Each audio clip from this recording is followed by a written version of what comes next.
Chapter 9. Stanley stood in the shower and let the cold water pour over his hot and sore body. It was 4 minutes of heaven. For the second day in a row, he didn't use soap. He was too tired. There was no roof over the shower building, and the walls were raised up 6 inches off the ground, except in the corners. There was no drain in the floor. The water ran out under the walls and evaporated quickly in the sun. He put on his clean set of orange clothes. He returned to his tent, put his duty clothes in his crate, got out his pen and box of stationery, and headed to the rec room. A sign on the door said, "Rec Room." Nearly everything in the room was broken.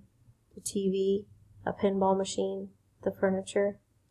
Even the people looked broken, with their worn-out bodies sprawled over the various chairs and sofas. X-Ray and Armpit were playing pool. The surface of the table reminded Stanley of the surface of the lake.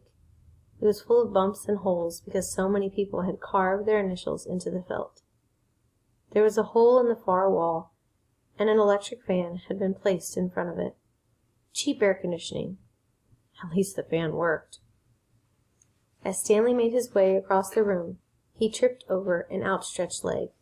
"Hey, watch it!" said an orange lump on a chair. "You watch it," muttered Stanley, too tired to care. "What'd you say?" the lump demanded. "Nothing," said Stanley. The lump rose. He was almost as big as Stanley, and a lot tougher. "You said something." He poked his fat finger into Stanley's neck. "What'd you say?" A crowd quickly formed around them. "Be cool," said X-Ray. He put his hand on Stanley's shoulder. "You don't want to mess with the caveman," he warned. "The caveman's cool," said Armpit. "I'm not looking for trouble," Stanley said. "I'm just tired, that's all." The lump grunted. X-Ray and Armpit led Stanley over to a couch. Squid slid over to make room as Stanley sat down. "Did you see the caveman back there?" X-Ray asked. "The caveman's one tough dude," said Squid, and he lightly punched Stanley's arm. Stanley leaned back against the torn vinyl upholstery. Despite his shower, his body still radiated heat. "I wasn't trying to start anything," he said. The last thing he wanted to do after killing himself all day on the lake was to get in a fight with a boy called the Caveman. He was glad X-Ray and Armpit had come to his rescue. "Well, how'd you like your first hole?" asked Squid. Stanley groaned and the other boys laughed. "Well, the first hole's the hardest," said Stanley. "No way," said X-Ray. "The second hole's a lot harder. You're hurting before you even get started.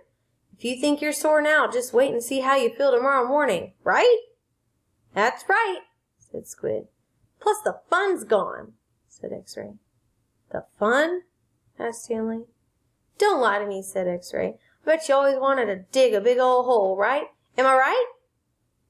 Stanley had never really thought about it before, but he knew better than to tell X-Ray he wasn't right. "Every kid in the world wants to dig a great big hole," said X-Ray. "To China, right?" "Right," said Stanley.